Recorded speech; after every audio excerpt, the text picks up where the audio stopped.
Okay, so I got the surface about where I wanted it. Just light cleaned with some degreaser and a razor blade. As long as you don't feel anything in, I don't feel any imperfections. I don't feel nothing raised. Some of the stuff you see is just stained. I mean, you could take it off, but you're gonna end up getting into the metal of this head, which is, I don't want to do that. This is gonna be a supercharged engine, so I'm keeping these nice and flat and not removing any material. It's just a simple cleanup job. Everything feels nice and smooth. Nothing's catching, so that's good. Next one I'm gonna do is these valves are I've already got these out. These have already came out before for cleaning. I'm gonna go get the rest of the valves out. I'm gonna lay them out so I know which head. So this is the driver's side head. That's the passenger side head. So I'm gonna lay them out. Get the valves cleaned up. Clean the runners up a little bit, and then after that, I'm waiting on the springs. So the springs are supposed to be in this week.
These old valve seals out.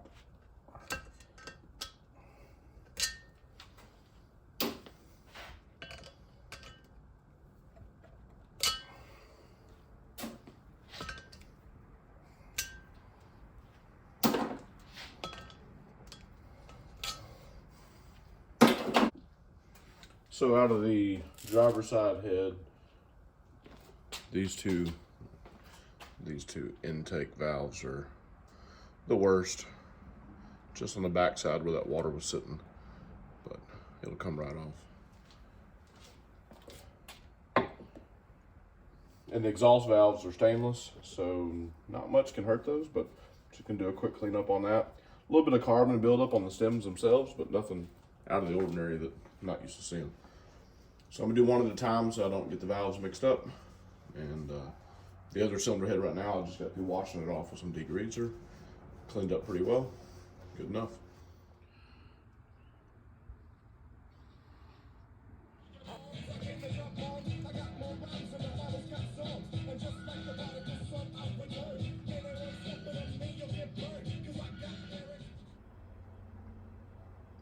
All right, so there's the driver's side head, all cleaned up. Valves are clean.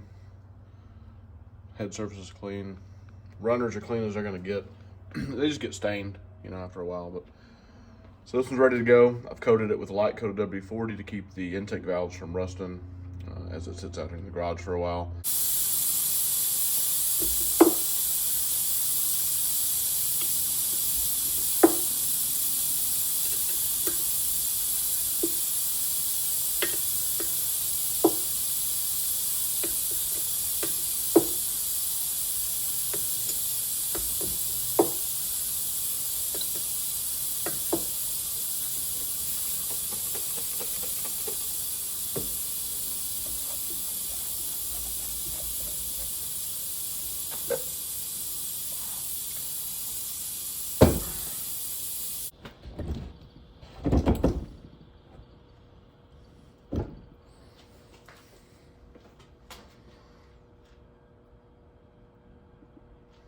Getting ready to knock out another set of trunnions here, and just wanted to go over one more time real quick why we do this.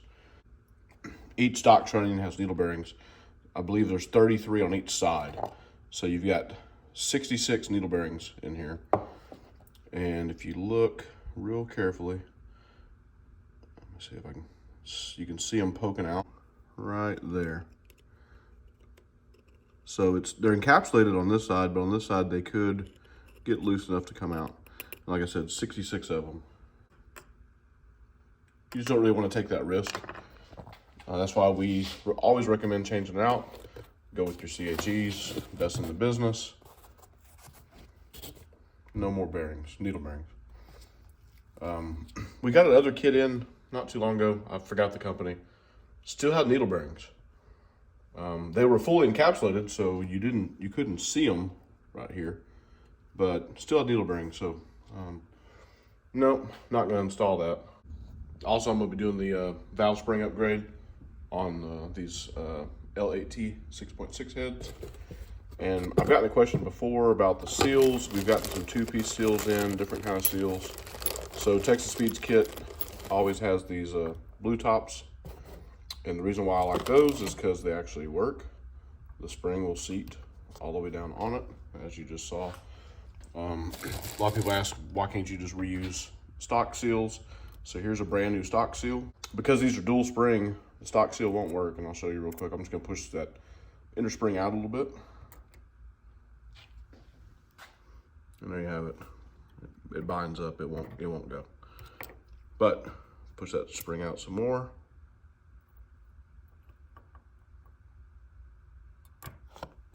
There you are. Like I said, there are some 2-piece kits I think that will work, but why would you want to go with the 2-piece kit when you can just get the Texasspeed kit as the 1-piece seal? Done deal. I don't know. We just like to make things easy, and we know what works, we use what works, and this works, that works, and that's why we do it.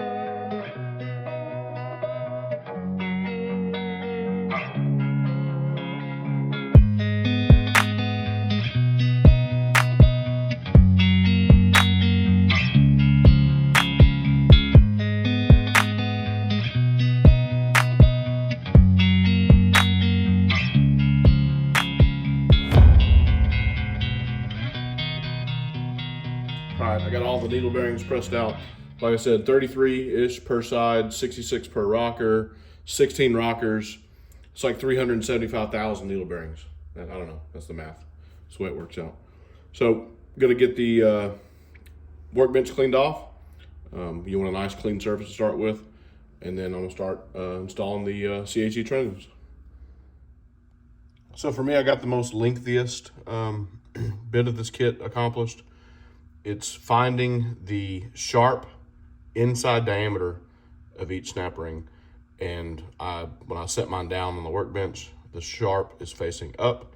That way when I install it, it keeps the sharp ID away from this lip on that bushing. It tells you to do that in the instructions.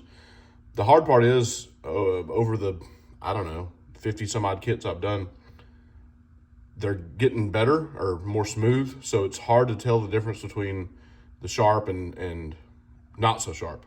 They're both kind of sharp, but anyway, you can hold up to the light.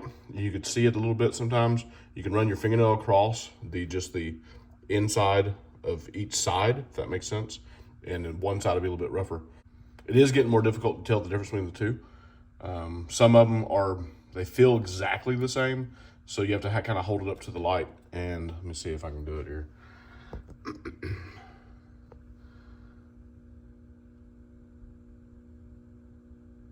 You'll see kind of a sharper lip, possibly. Like I said, over time, it's got a little bit more difficult between, sharp and not so sharp. Like I said, it is a step on the instructions. Be sure to always read this to see if anything changed in the setup. But yeah, so for me, that's the longest and hardest part of this kit is getting those laid out correctly.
Trunnion upgrade is complete.